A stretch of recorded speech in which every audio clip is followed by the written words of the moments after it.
Your background is very, very interesting, actually. You're not an actor, are you? You were in the fire service for 30 years. Yeah, I'm not an actor at all. I was in the fire service for 30 years and I retired in 2014. Through links I'd made in the trade union movement, I was offered a very small part in Daniel Blake, which I thought was great. Met Ken Loach, got a selfie with him, spent time with him. I thought that'll do me. Then a couple of years later, they came back to the Northeast and got in touch and said, there might be something for you if you'd like to come along. So I went along again and I ended up getting a really nice seat in Sorry We Missed You, which was a delight for me because I'm a Newcastle United season ticket holder. And the scene was a guy in a Newcastle shirt getting a delivery off a guy in a Man United shirt, which took no acting ability whatsoever. It was just pure joy.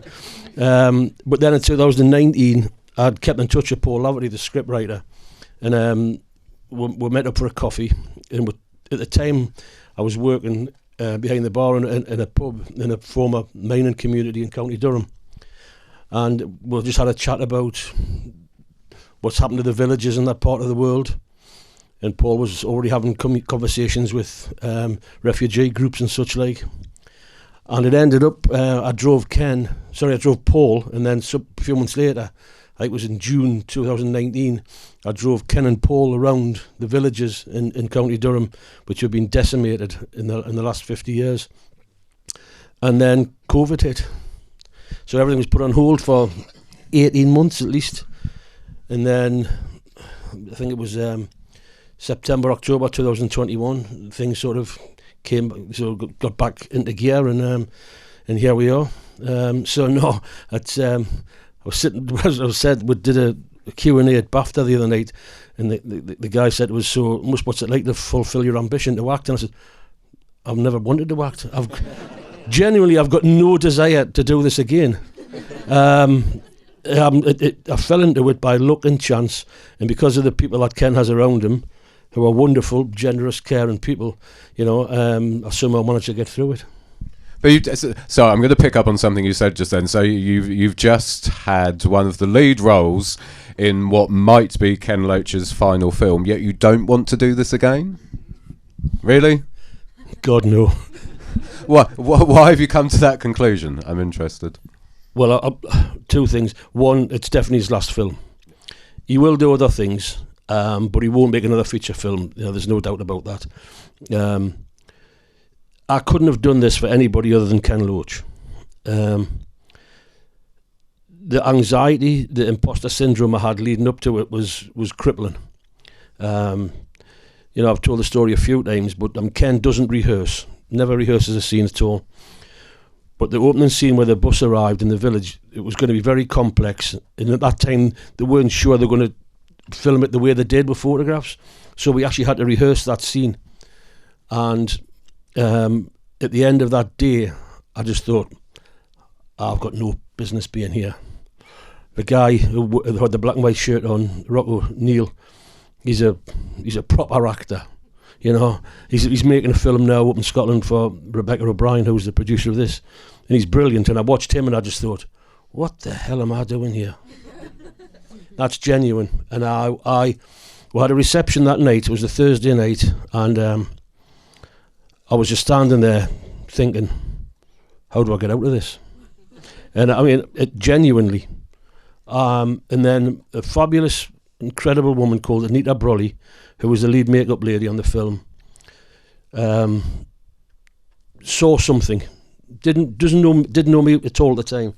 She saw something and she just came across. And it was in my contract that I couldn't get my hair cut for 4 months in the lead up to the film. And they've actually told me not to get my hair cut again for a month before we came here, so I can't wait to go to the barbers.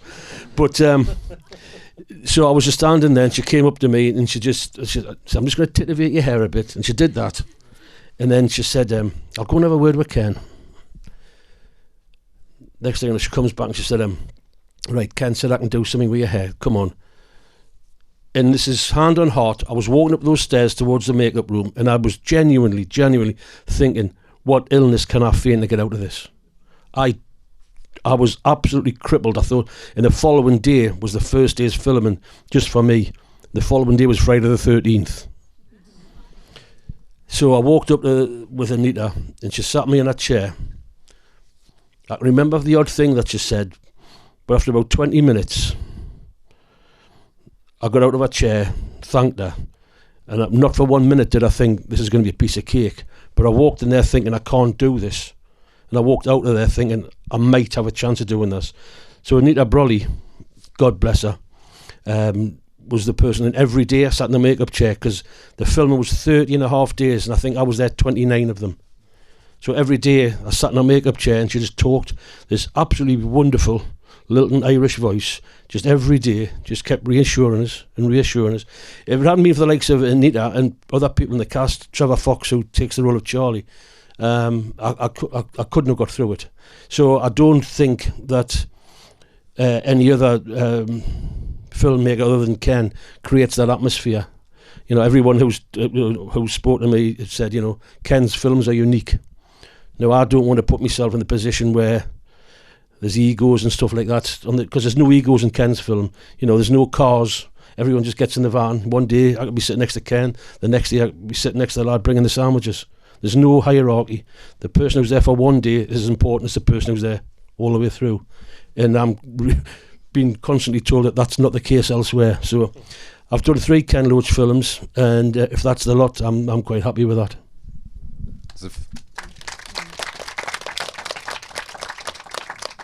I mean, obviously, on reflection, completely unfounded concerns on your part, because you were bloody brilliant in the film. But that I suppose that feeling that you had at the start of the film then must have been even more heightened, because you then rock up at like Cannes, don't you, for the festival there? To be blunt, Cannes was a doddle. Oh, really? Absolute doddle.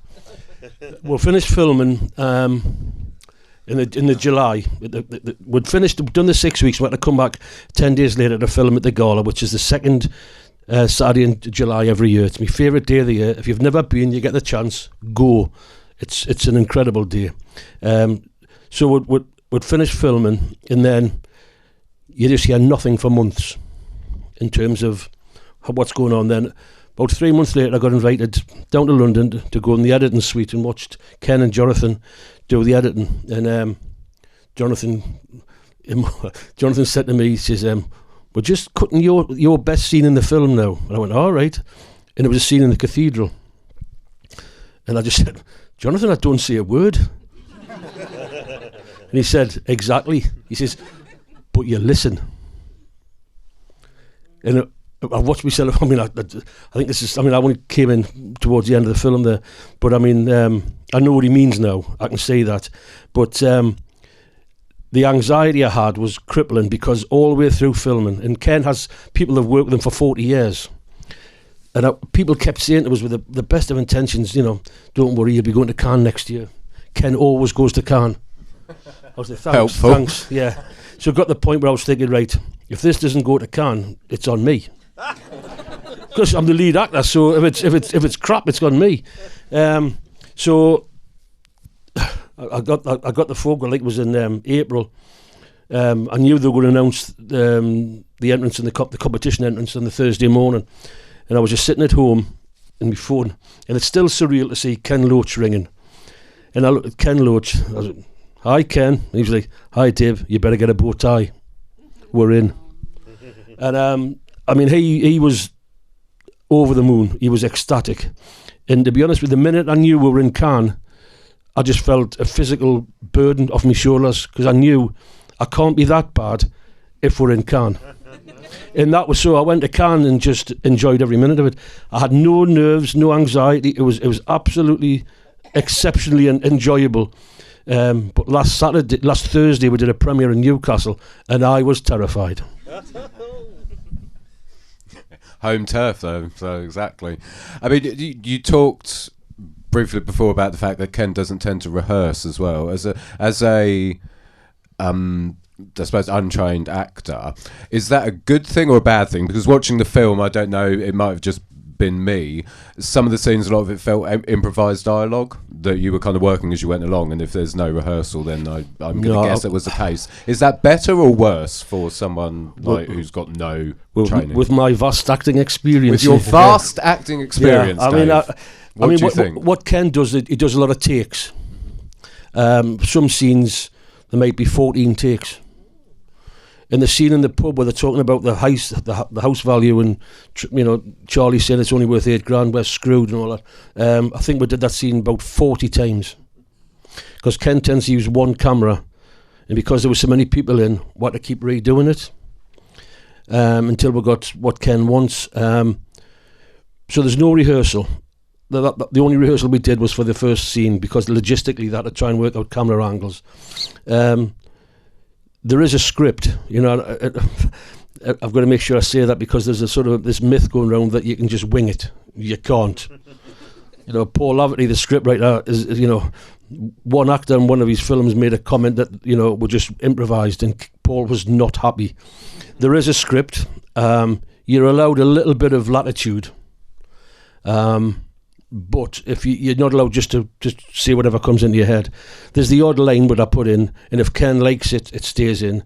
There's one line in where the massive two dogs are coming down the street, and I just say, you could put a saddle on that bastard, right? Ken burst out laughing, and he said, right, that's staying in. That wasn't in the script. But no, there is a script. Excuse me. The thing with a script is, though, you don't get it in advance. You get, at best, you get it the night before. So a normal day for me would be get there for 7, be on set for 8:30, work till about 6, 7, 8 o'clock at night, depending on the day. Then back to the centre where we were at Merton. Wardrobe, makeup, and then walking out the door, and the assistant director would hand you an A4 envelope. So it was a half an hour drive home for me. So by the time I got home, walked my dog, with different dog to that one. Walked my dog, had a shower, grabbed a sandwich. It was 10 o'clock at night. Then you had to start learning the script for the following day. So that was tough. The only scene where I got the script in advance was the scene where I talk at the table after the dogs died, and that's the only. I got that a couple of weeks in advance, and Ken just said, "There's no way I could ask you to learn this overnight." So I got that about 2.5 weeks beforehand. But the rest of it was in some scenes you didn't get the script till the actual day. There's a few times where I went in for lunch and I didn't know what was going to happen in the afternoon. And he does that deliberately because, and he obviously shoots in sequence. So at the start of the film, I've got no idea what's going to happen to the character. Nobody does, because you shoot in sequence and you only get the script as you go. So you don't even have an understanding of the character really at the start. I just had a rough outline, and then you get to know more and more. But it's an incredible way to film. And Trevor Fox, who played Charlie, he's the one actor in the film who's got a major role, who's an actor. He's got he's been at the National Theatre. He's touring with a play now, which has come to the West End for 7 weeks. And he found it difficult. He found it really difficult. He was like, I'm not used to this. He says, I want my script. I've got to learn my script. He found it more difficult than I did, because he's a trained actor, and this is not the way trained actors like to be sort of dealt with. So, no, it was an incredible experience. I've been incredibly lucky. I've been really fortunate that Ebla Marie, who played Yara in the film, and Claire Rogerson, who played Laura, have become friends for life. And I mean, Ebla lives in the Golan Heights, which is Israeli occupied territory. She's of Syrian descent, but she's not allowed to go into Syria. And the film was delayed for 2 weeks while we tried to get a visa for Ebla. I mean, she struggled to get to Cannes. I mean, we've been invited to go to Hamburg next weekend because Ken can't go, and Ebla can't go. She won't be able to get travel documents in time. So it's incredibly difficult for Ebla to just be there. But I mean, I've got to say, I mean, the scene in the cathedral, I think she's wonderful. I think she's beautiful, talented and gifted, and I genuinely think she's going to go on to great things if she's allowed to. That's the big issue, if she's allowed to. There's so many obstacles put in her path to try and do what she wants to do. But I really hope that she gets the opportunity, because she's absolutely incredible. And on that, I mean, for Ebla and for yourself, you're dealing with issues which, I'm making a presumption here about yourself, but you're northern. You're dealing with issues which you probably, Ebla obviously has lived experience of, and I assume you have lived experience of what's gone on in northern communities over decades. How was that for both of you, dealing with an issue that was so close to home? Well, it's an area, I'm born and bred in the northeast of England, as you can probably tell by my voice. And Ken, this is what I'll just say to you, this is what Ken says, why he prefers to use non-professional actors. He says, it wouldn't be real if he'd got 4 actors from London to come up and put the accent on. Like he says, my voice reflects who I am. It reflects my experiences. So I'm proud of the part of the world where I come from. I've lived there virtually all my life. But the part that we filmed in, it's not on my doorstep, but you say it's half an hour away, and it's been left to rot. And I've had to say to a few people that the scenes you see, that's not sets, that's genuine. The houses, you'll have rows upon rows of houses boarded up, shops boarded up. I mean, nearly all the villages in that part of the world, the pubs have gone, the clubs have gone. There's no post offices, there's no banks, there's no libraries. There's no support for the communities, and that was the interesting part that Paul found, was you've got a community here who are on the knees. There's no employment, there's no hope, there's no optimism for them. So what happens when you introduce another community who've come from a far worse position, have been through absolute hell, and you put them 2 communities together? And that's what actually happened in 2015. Durham County Council was one of the first councils to bring in Syrian refugees. And a lot of, some of the critics have said it's a fairy tale and all that.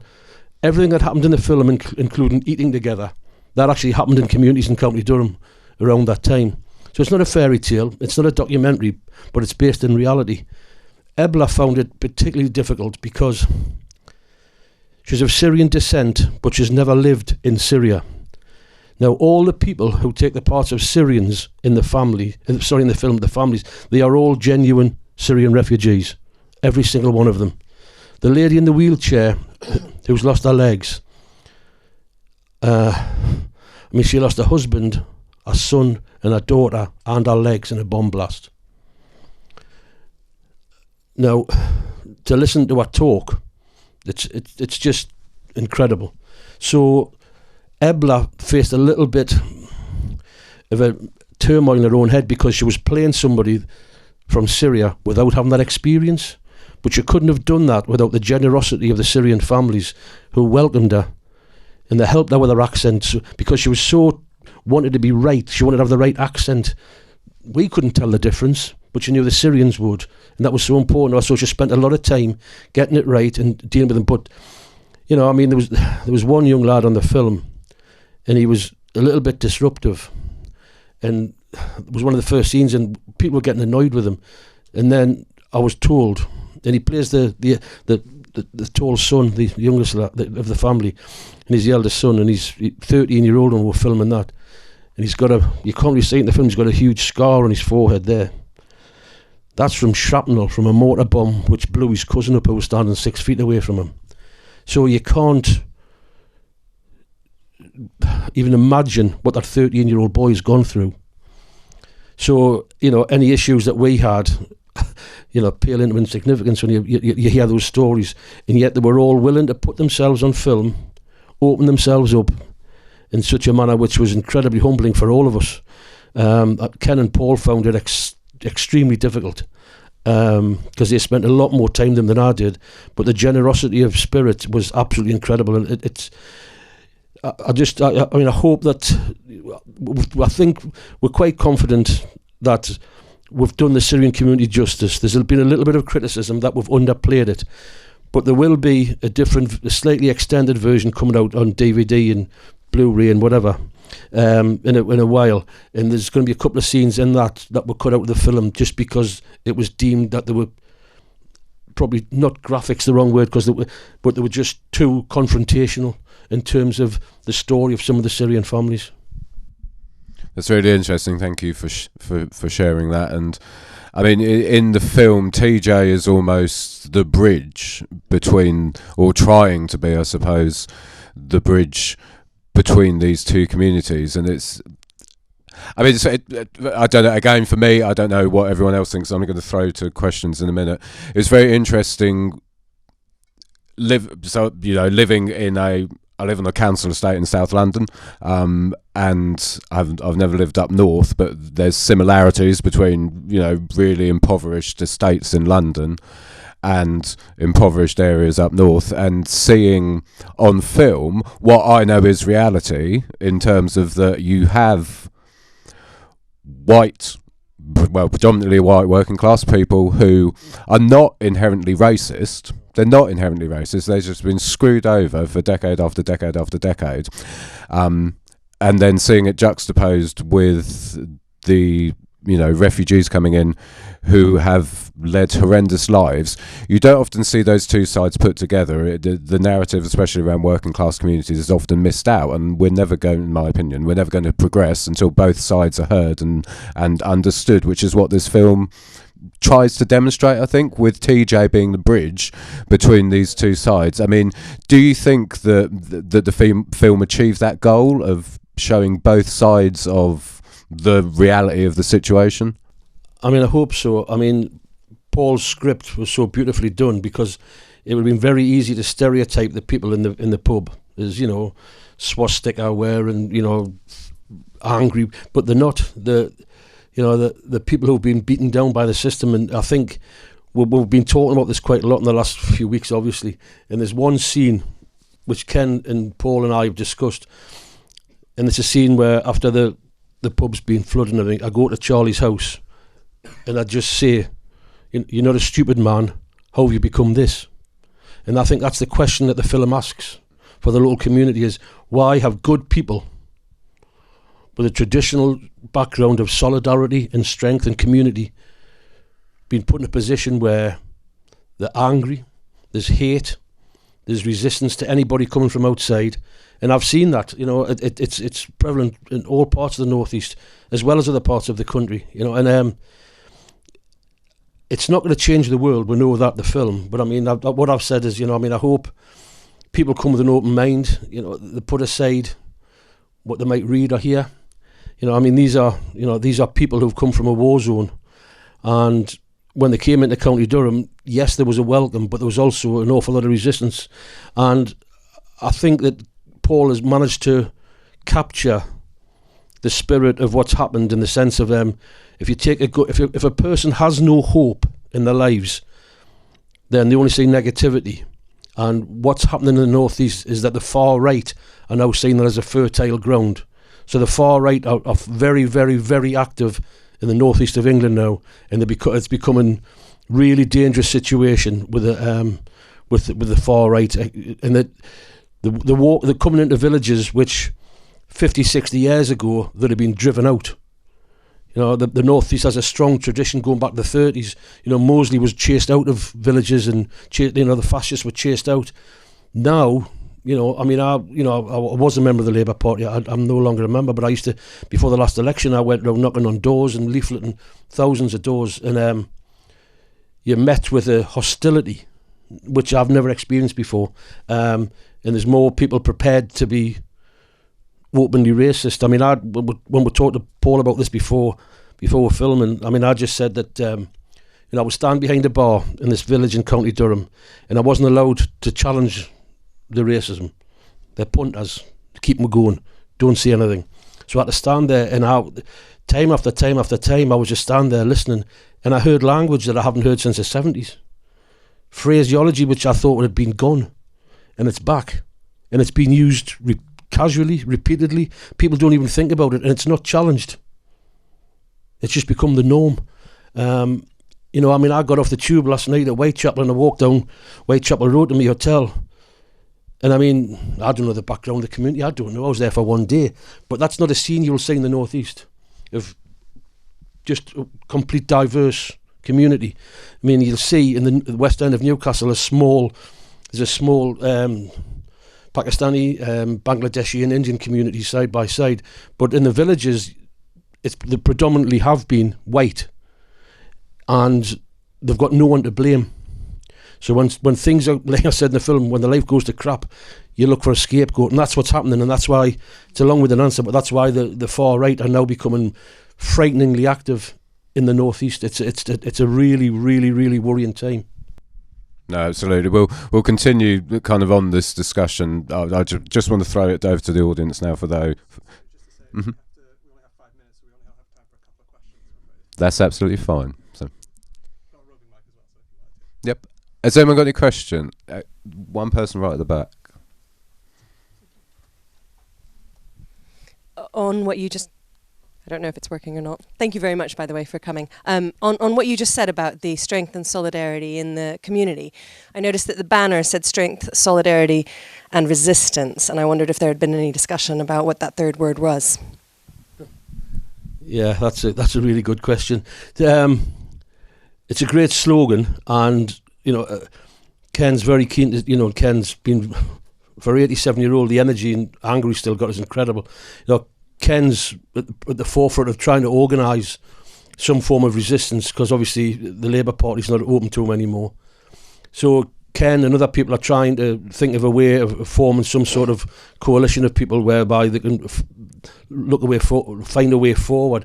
But let's be honest, it's not going to be easy. The one thing I have to say, I've said it before, and I do get a bit preachy, but we're living in a country now where people who come from other parts of the world are demonised and dehumanised, and this is what's happening.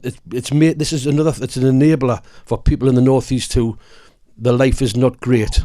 When you've got the Home Secretary making the speech she made 2 days ago, absolutely despicable. Want to change our obligation under international law, under human rights. When they talk about swarms and invasions, in small boats. I guarantee every time you turn the television on, at some point in the news at the minute, there'll be a mention of small boats. It's not, it's people. And this is, working with the Syrian families, it's made me much more aware than I was.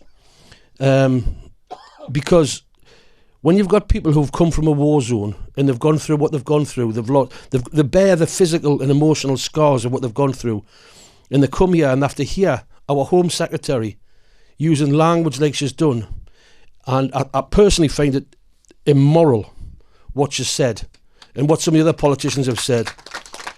But in terms, the only way that there can be any sort of resolution to this is resistance, is for people to organise, for people to get out, to stop being lethargic and just say there's nothing I can do. That we've got to be more proactive. We've got to stand up and challenge these statements.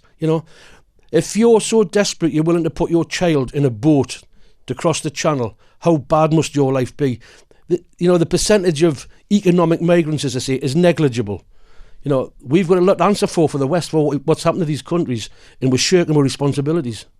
The people coming to this country can be a massive benefit to the community. They can bring so much, and we should be looking at that rather than dehumanising them. It's when we were at Cannes, there was a few people asked Ken questions about stuff like that, and he gets so angry. It's a very difficult situation at the moment. The film is about hope and about optimism, but if I'm totally blunt, I don't have much hope or optimism at the moment. I don't see a way forward with two main political parties seem to be in some sort of tacit agreement that the way they're going to deal with things, and I genuinely fear when young people are growing up in communities like we're talking about, where they've got no hope, no optimism, and they see another community coming in, it's very, very easy to scapegoat them and think that my life has gone to crap because of them. And that's what the mainstream media are pushing, by and large. That's what the politicians are pushing. And to me, it's immoral, it's repugnant, it's despicable, and I hope that people will see it for what it is. And just, I make this plea to everybody, the film's not going to change the world. You might like the film, you might not like the film, but just try and get some of your friends to come and say it. It's on release from today. It's Studio Canal are pushing it massively. It's in over 250 cinemas. It's one of the biggest pushes I've had for a Ken Loach film. So get your friends to come along, your friends who you think might have suspect opinions, who you've heard them saying the odd comment which you think is a bit strange. Get people along. You know, it's not going to change the world, but if it starts a few conversations and challenges an opinion here and there, that's a start. And that's all we can hope for. So, I mean, I'm conscious we're running out of time. So, I mean, I don't know if that's going to be... Yeah. I'm afraid we are going to have to cut it there. So, well, can I just say thank you? Thank you to everybody for coming. You know, and I mean, I really appreciate your time. Thank you.